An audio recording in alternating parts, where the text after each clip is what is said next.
Well,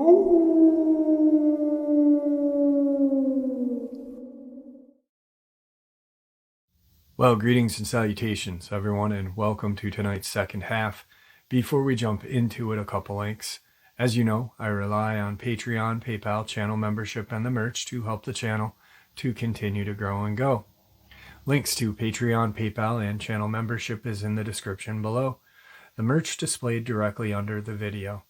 Also, Dogman Frightening Encounters, Volume 1 through 3, the audiobook versions. They were written and researched by Tom Lyons, narrated and produced by me, Jeff Nadolny. Those audiobooks are available on Audible, Amazon, and iTunes, links to which are also in the description as well. And finally, last but definitely not least, if you'd really like to help support this channel to continue to grow and go, simply subscribe. It does not cost you a cent. Click that like button, it takes half a second. If you don't want to miss out on any of the informative uploads I put out daily, click that bell icon, and folks, please leave a comment. Why? Well, because all these things, they really do help this channel to continue to grow and go. And yes, they definitely do matter. Now, I have taken far too much of your time. Let's jump into tonight's second half, shall we? Today's first part of the upload is a subscriber's submission. A couple of days ago, he sent me his second encounter. Today, he sent me both, so I'm going to share both. Hey Jeff, my name is Redacted. I've had a couple of encounters that I've wanted to share with you. You can narrate them on your channel if you choose so. Encounter number 1, 2002. So I've been thinking about writing this out for some point for a long time. I'm no writer, but the story goes like this. Also, keep in mind that I'm going to see how a more condensed version is first, and then go from there. It's 2002, just 2 weeks before Christmas. I was having trouble sleeping, so I decided to go coyote hunting by myself. No one knew I had left. It was around 11:30 p.m. No cell phones of any kind. Bad idea. I started my trek, as always, down a well-used trail until reaching a steep section covered with multiflora rose bushes. However, I had previously cut a path, and it wasn't hard to navigate, even in the snow that had been falling. I continued down the hill until reaching a large ravine that sits not too far from behind my house. Moving to the left, I went about another 100 yards or so to where it plays out, and you cross a shallow stream. I cross the stream and proceed up a long, snow-covered hillside trail. Getting to the top, I went into action, setting up all my gear and finding a spot with a good backrest and nice firing lanes. My back rested against a large pile of crush and run, my shotgun leveled across my knees.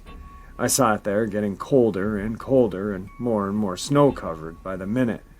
So after 45 minutes to an hour, I decided to quit and pack everything up. This is where things get crazy. I grabbed my red-filtered 1mm candle power field spotlight. When I turned it on, luck was on my side, and I saw it around 10 feet away, nose to the ground in my direction on all fours. The light coming on didn't even startle or faze this creature. It's like it knew where I was, and knew the light would be on at any second. It then took a step toward me and lifted up onto 2 legs. It didn't break or crack when standing up. The only noise that I could note was a low, deep-sounding pop in the rib-sternum area.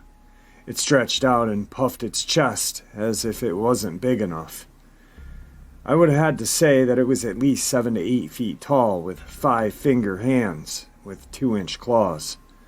This Dogman never opened its mouth, so I can't comment on its teeth.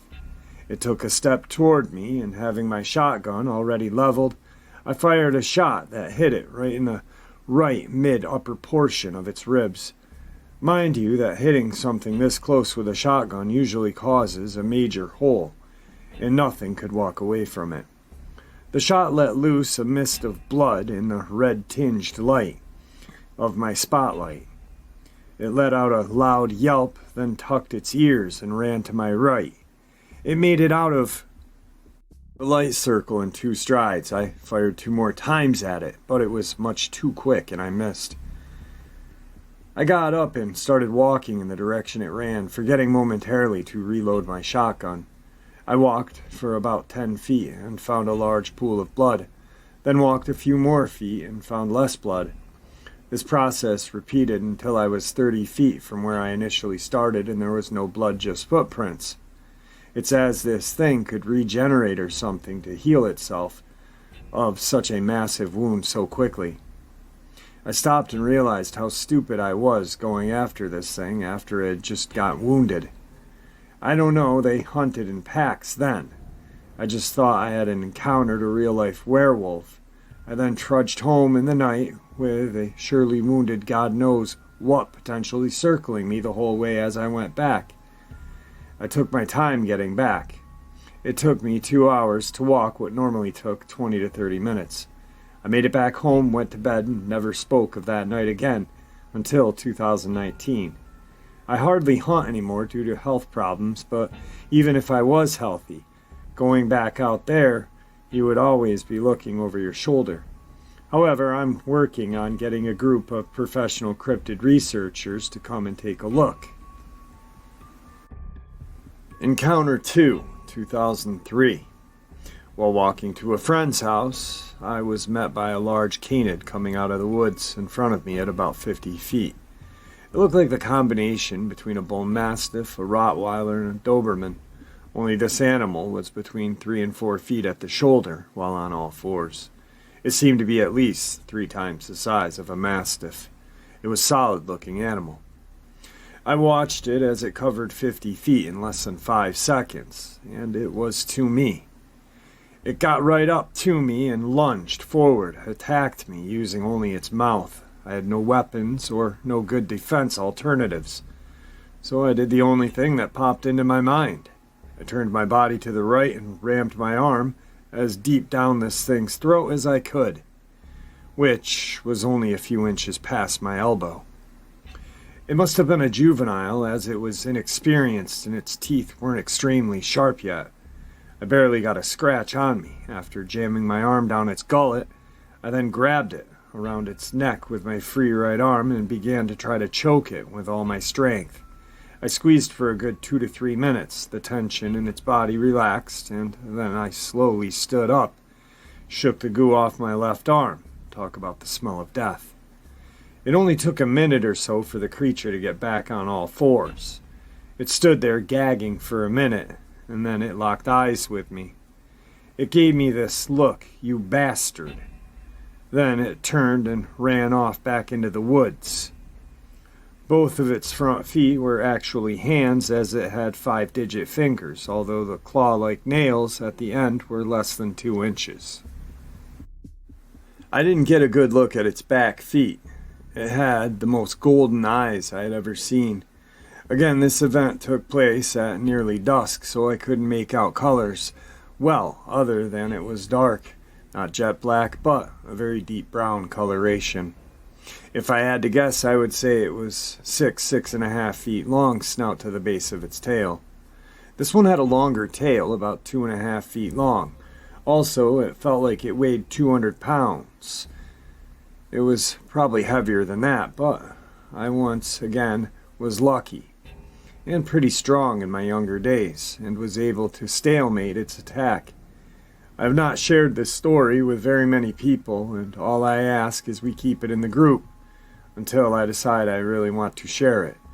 People have a tendency of thinking you're crazy when you tell them you defeated a werewolf in hand-to-hand combat. It appears that there may be a living, breeding population of them in this spot, and I am intending to find out this summer. Today's second part of the upload. I was asked to share this experience I had on the AT. My little brother and I have sort of made a tradition out of a section hiking the Fontana Dam Klingsman Dome section of the AT as an out and back once a year. It's a tough little section, 6.5K elevation gain at 31 miles, and we do it twice in 4 days. And usually it's filled with boar and deer and bear and all sorts of cool wildlife. One night, when we were the only 2 hikers posted up at Spence Field, Around 3 or 4 in the morning, the entire woods went dead silent. I remember actually waking up because I felt something unusual was going on. After a few minutes of lying there a bit spooked, I hear this fucking loud whooping sound that starts low and quiet and gets progressively louder and sounds like it's coming from the top of the trees. At this point, my brother is awake as well. I'm like, "Do you hear that?" He says, "Yes." And we both just lied there, listening to it for about an hour until it stopped. It sounded identical to a howler monkey at the zoo. I don't know how to explain it. I tried to talk to someone else we saw out on the trail about it, and they thought it might have been an owl waking up. But I have done deep research into owl vocalizations, and I've never found anything like what we heard that night. I seriously welcome any kind of information or attempts at explaining away this experience. I would be relieved to discover it was just an owl, but I hesitate to believe that's possible. Also did some Googling when we got back and found out some kid went missing at the exact same shelter we were staying at in the late 60s. The boy was Dennis Lloyd Martin, wandered away from his dad, and 1,400 searchers scoured 50 miles and never found a trace of him. I can't help but wonder if they were looking in the trees. Today's third part of the upload. Okay, so I know how unbelievable this is going to sound, but 100% I swear this happened to a friend of myself. Maybe you guys can help us figure out what we really saw. So my friend and I live in a quiet neighborhood. One evening we were hanging out sitting on a sidewalk under a street lamp. We saw this huge dog-like creature walking on all fours up the street, in our direction, but not towards us. At first, we really didn't think anything of it, but the closer it came into our view, the clearer we got to see it. It almost looked like a baboon. Yeah, I know how silly it sounds, but I went to China once and saw one in person, with dark brown hair all over it, but wasn't overly hairy. Had extremely long limbs, and it was so thin you could almost see its rib cage. I guess it felt like we were looking at a 6 to 7 foot man who had been starved for years walking on all fours. It walked towards this big tree a couple of feet away from us and jumped into it. At that moment, my friend and I stupidly decided to run up to the tree and try to see what it was. By the way, we were so shocked, we really didn't think to take out our phones to take a picture. It was only until it jumped into the tree did we think to breathe and move. We did some research later and typed the description into Google, and it said devil monkey. What do you guys think? Today's fourth part of the upload. My friend and I were just going out to screw around outside of my house at around 3 in the morning in North Carolina. About as soon as we opened the door, we heard insanely fast running up and around the edge of my fence. It was faster than any land creature I'd ever seen. It stopped, but we heard where it stopped, so we got a little closer, and just before we turned on the flashlight, it ran to the left about 35 feet. It stopped again, and me and my friend moved to get a better look. And before I even got a chance to turn the flashlight on, I saw 2 huge yellow glaring eyes peering at me from behind the tree. I immediately froze in fear and it hid behind the tree, then looked out again. By this time my friend saw it, and about 6 seconds later it ran away at lightning fast speed. We went to explore but didn't find anything, which is probably a good thing considering that we are 90% sure we saw a devil monkey, which are very harmful. We went on a walk after that, and we came to the conclusion that it was not a normal animal. The way it gripped onto the tree and peered out at us, and the speed it traveled, and how little distance there was between its eyes and being at least 4 feet tall. This was all before we went inside and learned about devil monkeys, and we both are 100% sure that's what it was. This was definitely the strangest thing either one of us had ever encountered. Today's fourth part of the upload. On a Saturday night, August 1st, 2015, myself and my boyfriend were traveling northbound from San Luis Obispo, California. We were taking Highway 1. For those not really familiar with the area, it's a very rural and mountainous area that's adjacent to the ocean, about 200 plus miles away from San Francisco. On a Saturday night, the moon was full, so there was plenty of natural light. The area is heavy with campsites, motels, and it's a popular tourist spot. I've been down this area many times and never encountered anything, not even coyotes or raccoons. That night, when we passed through a city or some kind of park called Grenade, it was late, about 11 p.m., and I was falling asleep, and so was my boyfriend. He was the one driving. Just before we almost fell asleep, a coyote ran in front of the road and sobered us up. We were completely woken now. We figured it was chasing a little fox we had saw about 100 yards back. About 2 miles after, we saw 2 other coyotes next to the left side turnout. I want to make this picture as clear as possible for you, so you don't think we are crazy. I was falling asleep again after about 10 minutes. But I didn't want my boyfriend to doze off, so I forced myself to stay awake for safety. He told me that he was okay, and that it was fine for me to shut my eyes, so I did. Mind you, I still had some adrenaline from the first encounter with the coyote. I remember the air right before I shut my eyes was musty, like old clothing. I bring this up because we both commented on it. But, nevertheless, I shut my eyes for no more than a minute. Then out of nowhere, my boyfriend screamed, "Holy shit," and was driving dangerously fast. I opened my eyes and my boyfriend said, "Oh my God." I asked him what the fuck was so important that you scream and scare the shit out of me. The following is a direct quote. "Jesus, I just saw a baboon carry off a coyote under its arm." Me, what?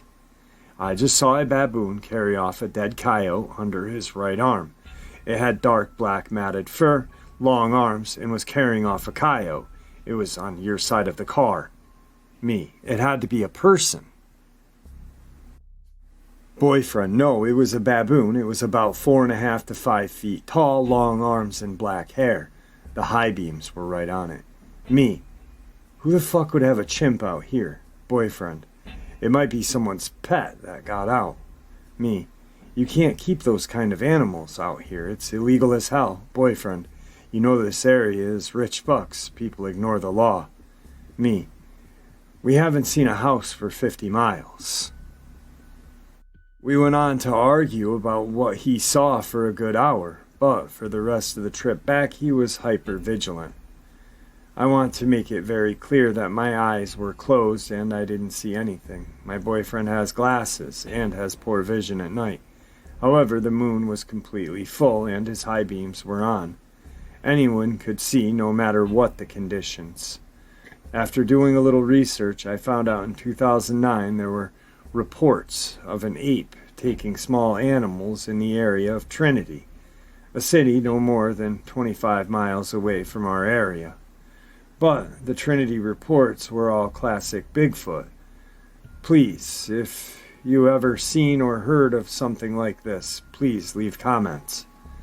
The only other creature that fits this description is something called a devil monkey, which is only seen in far north of California or in the Midwest. Today's fifth and final encounter. My fiancé, native Navajo, invited me to go with them to their grandparents' house for Christmas. This being the first time I've ever been on a Navajo res, I wasn't sure what to expect. I had a lot of ideas regarding what it might be, as well as what-ifs, nevertheless excited to go somewhere I had never gone before.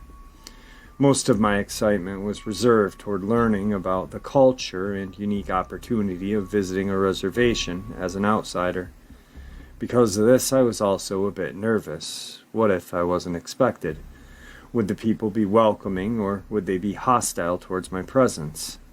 Most of my fears were quelled by the wonderful hospitality I had been shown by both Grandma and the people I had the privilege to interact while visiting. We left our house on Christmas Eve with our dog and started to make the 4-hour journey towards Grandma's house. On the way, we saw a beautiful sunset scattered across the mountains. After traveling for about 3 hours, we find ourselves at a turnoff that leads to an hour-long drive on a desolate road that would eventually take us to our destination. While on this road, my significant other shared stories of dances and practices their tribe had. All of this fascinated me and left me asking more questions than I had imagined asking. By the time we arrived at Grandma's house, it was dark and cold outside. As I began to unpack the car, my significant other takes our dog a bit away from the house to go relieve itself. By the time they check back, I've taken our bags inside and locked the car up for the night. As we sit around the kitchen table eating food lovingly cooked by Grandma, we share stories and play a card game. After about an hour, we all say goodnight to one another and get ready to turn in for bed. At around midnight, my significant other and I lie down and called our dog to bed. A short time thereafter, we fell asleep, although I forgot to turn off the light next to the bed on the nightstand. Around 2 or 3, I woke up, having to use the bathroom, and noticed that our dog was just sitting, looking at the door that led to a small hallway. On the other side was the main door to the house. I called for her to come back to bed, and she just put her nose at the base of the bedroom door, sniffing and scratching. Thinking that she had to go out, I walked out the main house door and opened it up to usher her out. She ended up sitting there and staring. After trying to coax her to go outside a few times, and failing at my attempts, I closed the door and made my way to the kitchen to grab a glass of water. In the kitchen there was a big window to the right of the sink that overlooks the driveway to the house, and a bit of light that makes the driveway barely visible at night. As I reach to turn the faucet, my head turns to the right to look outside, and I see a dog sitting outside staring at the house. Something was off about the dog, though. It was much larger than the typical large breed. About 2 times I began to get chills and internally said to myself, "What the fuck is that?" Grabbing my water and about to head back to bed, the dog gets up and begins to walk away. One thing that I feel I might not convey well is the way the dog walked. It seemed to walk very awkwardly, almost stiff-like. After making my way back to bed, I fell asleep and woke up the next morning. While eating breakfast Grandma had made, I nonchalantly asked anyone listening at the table if the neighbors had an extra large dog. That's when Grandma began to ask me questions, and my significant other started to look concerned. Grandma immediately made a few phone calls, and after a bit of time passed, a native priest and a healer arrived at the house, and they began to converse silently with Grandma. Thinking I must have done something wrong, my significant other joins my grandma in the conversation. They all began to look at me and talk more. Then the priest goes around the house with sage and cedar. The healer comes to talk with me and Grandma about my experience, and my significant other disappears outside the house to gather raw meat. From what I can gather, I encountered something I should not have that previous night, and by my arrival, an outsider, they had to make certain preparations to ensure our safety for the duration of my stay. After this visit, we have visited many other times, and I've had no other weird experiences, but this experience left me chilled to the bone and will live with me for the rest of my life. I can't get over how this dog behaved and how large it truly was. Alright folks, I hope you all enjoyed this second half as much as I enjoyed sharing it with you. I'd like to thank you all for supporting the channel. Your support is what makes the channel special and what continues to make the channel grow and go.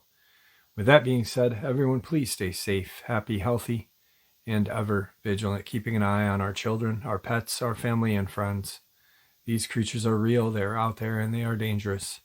Share this information with the people you love and care about, and it may just help save their lives someday. Until next time, Never stop asking questions and never stop looking for those answers.